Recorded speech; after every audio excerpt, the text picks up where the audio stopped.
A cada ano são relatados 1 milhão de avistamentos ufológicos. A maioria pode ser esclarecida, mas 5% permanecem sem explicação. Esses são os casos de contato imediato.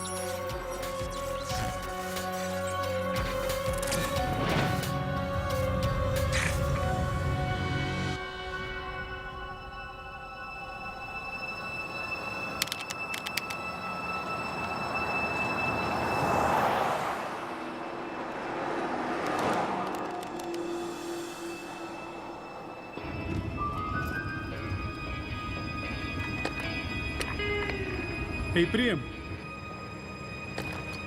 Que é? Vai mais devagar. E não disse que eu quero vender o carro por causa do freio? Não?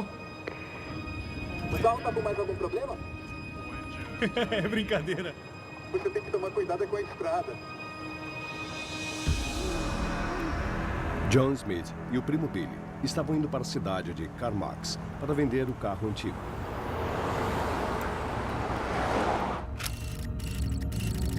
Billy e John tinham saído de White Horse e os dois estavam viajando juntos porque a região é meio deserta, a estrada é perigosa e ainda era inverno. Você está tão calado. É, eu tô meio cansado, amor. Desculpa.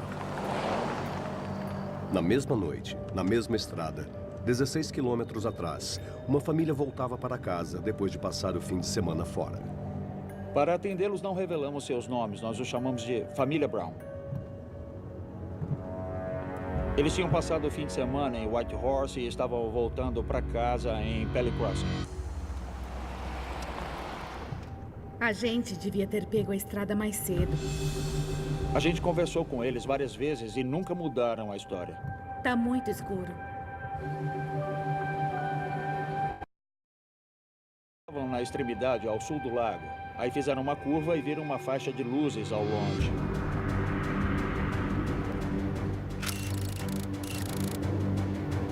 Não tem uma cidade nem povoado naquela região. Não tinha motivo para aquelas luzes estarem lá, mas estavam. Eles pensaram, é um caminhão, mas não tem estrada ali, é só o lago. O que é aquilo? Eu não faço ideia. Um avião? Eles acharam que era um avião. Tipo um 747. Aí depois perceberam que estava muito devagar. Encosta aqui. Eles não sabiam o que era. Ficaram assustados e pensaram, vamos parar no acostamento. Para ali, para. Tá tudo bem, a gente já volta.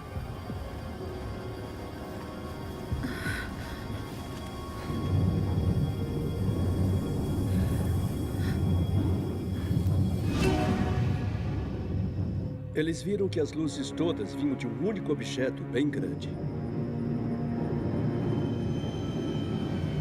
Nunca tinham visto nada igual àquilo em suas vidas.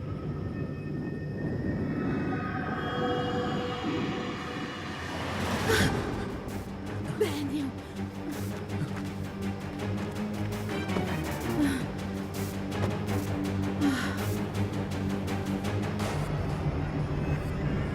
O objeto misterioso disparou.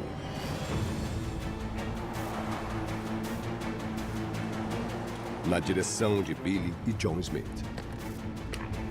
E aí, primo? Tá dormindo aí atrás?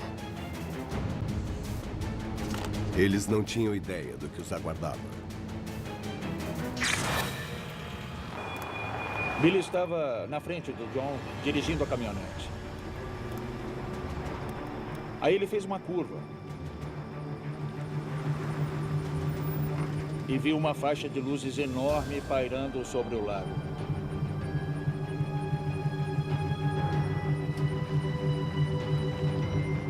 Ele resolveu parar para ver o que era.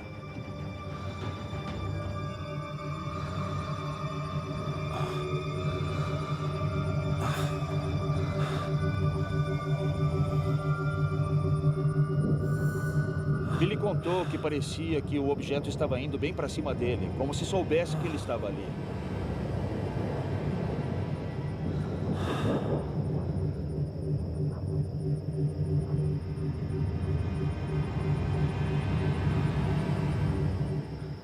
Ele olhou para trás e viu o primo John. John não queria chegar mais perto. Ele parou bem mais para trás. Não sabia o que fazer. Estava morrendo de medo.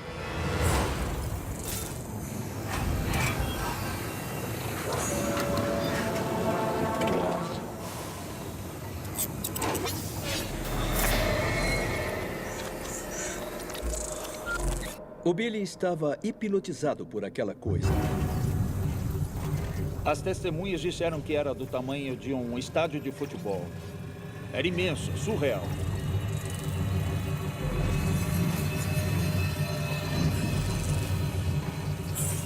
Alguns ufólogos descrevem aeronaves imensas que funcionam como naves-mãe, um tipo de porta-aviões que as aeronaves menores podem usar como base. John lembrou que sempre tinha uma câmera no carro. E começou a procurar nas bolsas. Tem muita gente que diz, olha, eu só vou acreditar em OVNI se vir uma foto.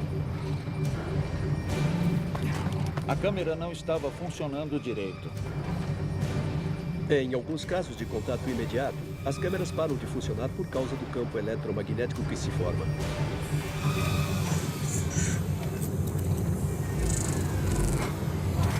Billy estava lá olhando aquela coisa. Só pelo tamanho, demorava um tempão para se locomover.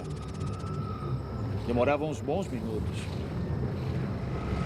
Aí depois o OVNI continuou voando devagar por cima das montanhas e desapareceu.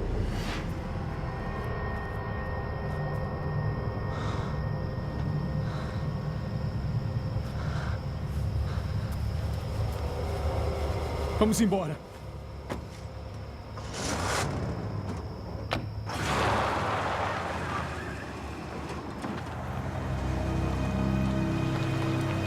Eles chegaram a uma clareira mais à frente e resolveram parar na área de acampamento do Lago Fox.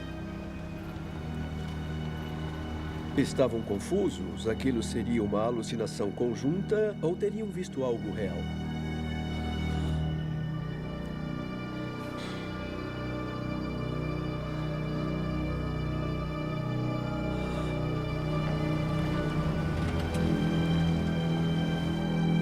A gente já volta.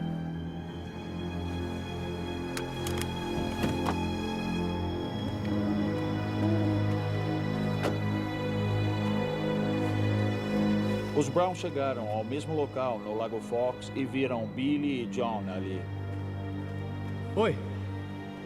Vocês dois estão bem? Estamos. Aí os quatro começaram a conversar e perguntar, vocês viram aquela coisa? Vocês viram aquilo? Também viram? Vimos. É um dos melhores casos da América do Norte, sem dúvida. Se duas pessoas veem um OVNI, ou 3, ou 4, isso, é claro, ajuda a comprovar que tinha mesmo um objeto naquele local. Então, tínhamos testemunhas que tinham visto o objeto de perto e mais outras que confirmaram que também tinham visto aquele objeto no céu. Ei! Sem saber o que esperar, os quatro acharam melhor viajar em grupo. Eles não seriam os únicos a avistar algo estranho naquela noite. Mais tarde, surgiriam relatos de pessoas dizendo ter visto uma enorme aeronave a 1 hora dali, na cidade de Carmax, e a 2 horas dali, no povoado de Pelly Crossing. Ao todo, mais de 30 testemunhas descreveram episódios semelhantes. Desenhos feitos a partir dos relatos indicavam que o objeto era 4 vezes maior que um estádio de futebol. É a maior aeronave já registrada em relatos ufológicos.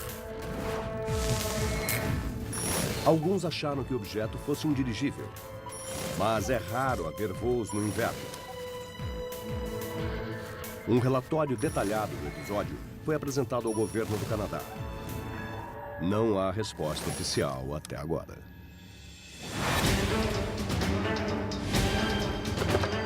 Protejam a área. Estão nos atacando?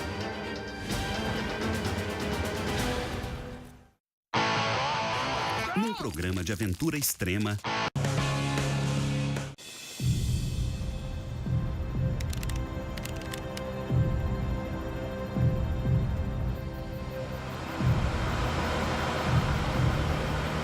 Final da década de 60. Na base aérea de Malmstrom, havia 200 mísseis balísticos. O maior complexo de armas nucleares do mundo.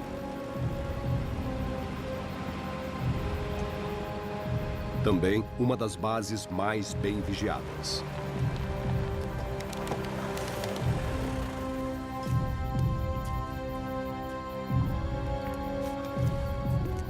Na unidade Oscar Flight, as medidas de segurança máxima visavam os 10 mísseis balísticos apontados diretamente para a Rússia.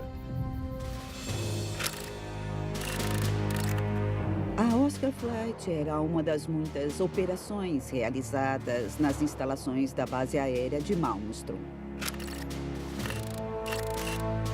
Cada unidade era capaz de lançar 10 mísseis balísticos. São mísseis intercontinentais que poderiam ser lançados dos Estados Unidos contra a União Soviética.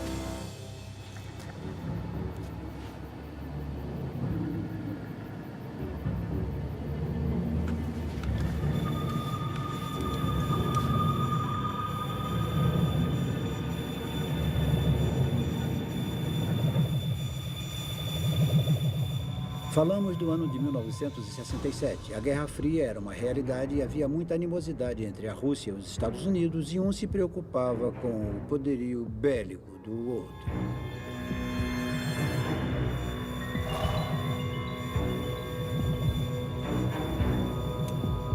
O soldado viu um objeto alaranjado perto do portão de lançamento. Não tinha como ser a Lua, nem um meteoro, nem um avião. Ele nunca tinha visto nada igual àquilo.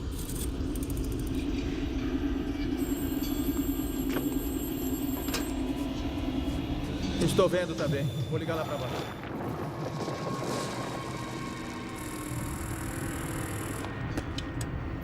A sala de controle ficava mais ou menos a uns 18, 20 metros abaixo da terra. A estratégia era fazer uma sala de controle subterrânea para continuar funcionando caso houvesse uma explosão atômica. Tenente Salas? Robert Salas é a testemunha-chave no caso Malmstrom. Já conversei com ele diversas vezes sobre isso. Não identificado, indo para o norte. Continuem observando. Me avisem se chegar mais perto. Entendido. Robert Salas não sabia como interpretar aquela chamada. Não estava acreditando naquilo. O painel não acusava nenhuma ameaça. Era só uma luz no céu. Parecia que não estava causando nenhum problema, então ele não sabia porque os homens lá em cima estavam preocupados. Mas em poucos minutos, o objeto se deslocou em direção à base. Tenente Salas? Senhor, está bem em cima da gente. Salas informou a seu superior, o capitão Fred Maywald. Protejam a área. Vou ligar para o posto de comando. Ele estava ficando bem preocupado porque o objeto estava quase dentro da unidade. Fique atento. Senhor, tem algo estranho acontecendo. Durante a Guerra Fria, um episódio desses era motivo de grande preocupação. Senhor, continua vindo na nossa direção.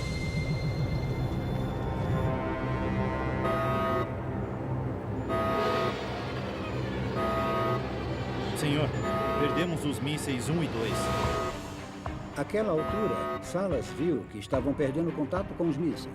Todos os mísseis preparados para lançamento estavam simplesmente sumindo. Do 1 ao 7 sumiram.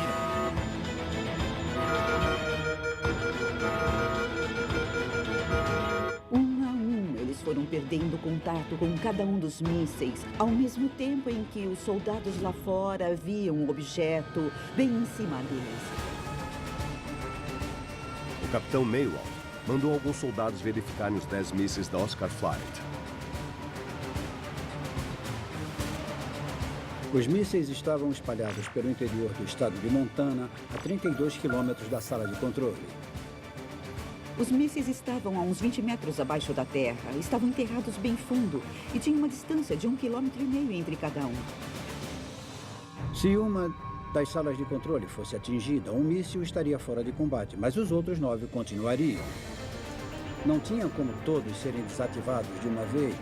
Isso era impossível. Será que foram os russos que desativaram as armas nucleares? Senhor? Estão nos atacando?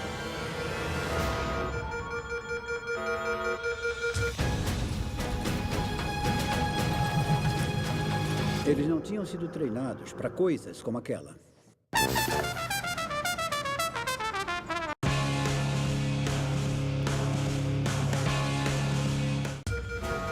Tem algo muito estranho acontecendo. Uma luz estranha se aproximou da base da Força Aérea em Montana e desativou 10 mísseis nucleares. Do 1 ao 7 sumiram.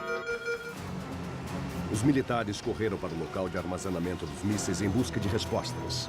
Era óbvio que não existia nenhuma tecnologia conhecida que pudesse fazer aquilo. Se os soviéticos tinham descoberto um jeito de desativar os mísseis, os Estados Unidos estariam vulneráveis a um ataque.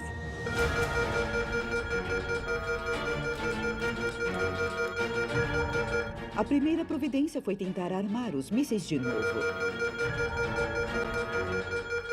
Aquilo fugia totalmente do que eles tinham aprendido, fugia totalmente do que podiam esperar.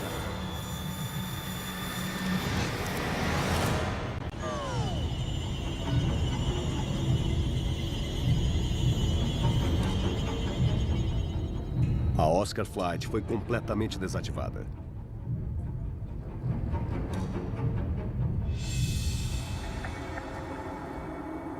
O objeto foi visto pela última vez se deslocando em direção à área dos mísseis, a 30 quilômetros dali.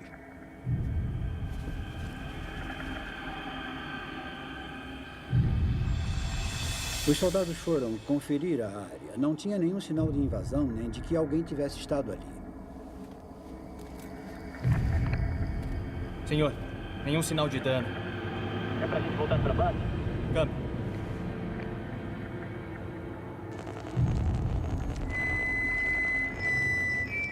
Os rádios que estavam usando passaram a captar sua estática, ficaram inoperantes. Desliga. Soldados, atenção. Objeto não identificado. Sua direção. Repetindo. Atenção. Em muitos casos de avistamento ufológico, os equipamentos acabam sendo afetados. É o chamado efeito eletromagnético. Os aparelhos elétricos, qualquer um que seja, quando tem um OVNI por perto, acabam tendo o funcionamento prejudicado.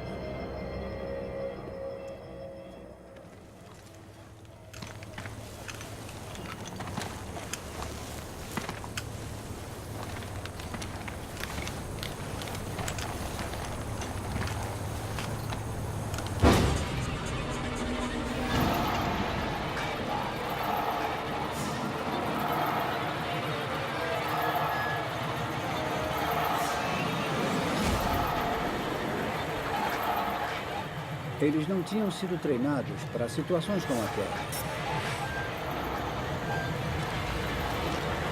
Não podiam fazer nada a respeito.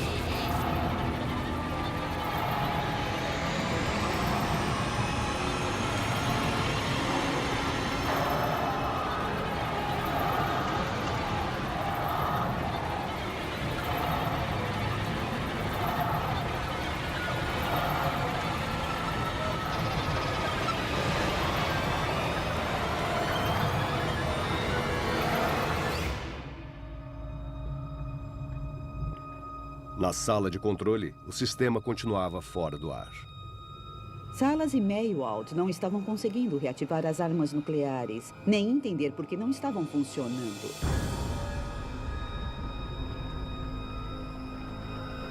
Uma hora depois, os soldados voltaram a ligar para a sala de controle.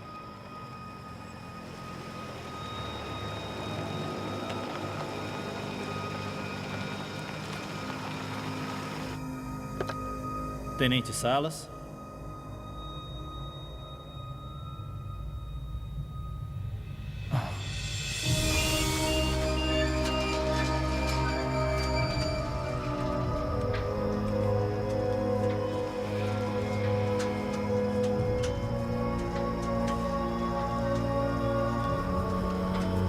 Pode contar o que houve? Claro, senhor. Eles viram uma coisa doida. Um dos soldados ficou tão impressionado com o que tinha visto que passou a se recusar a fazer parte da equipe de segurança. Ele ficou muito assustado com o que viu e testemunhou naquela noite.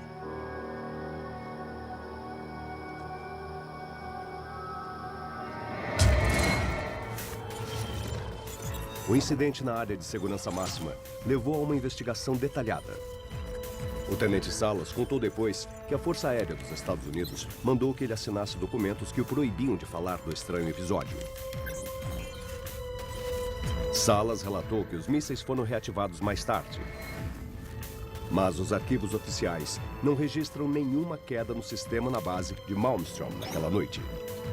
Documentos confidenciais obtidos através da Lei de Acesso à Informação mostram que o radar da Agência Nacional de Aviação Civil reconheceu uma aeronave não identificada sobrevoando a base na noite em questão.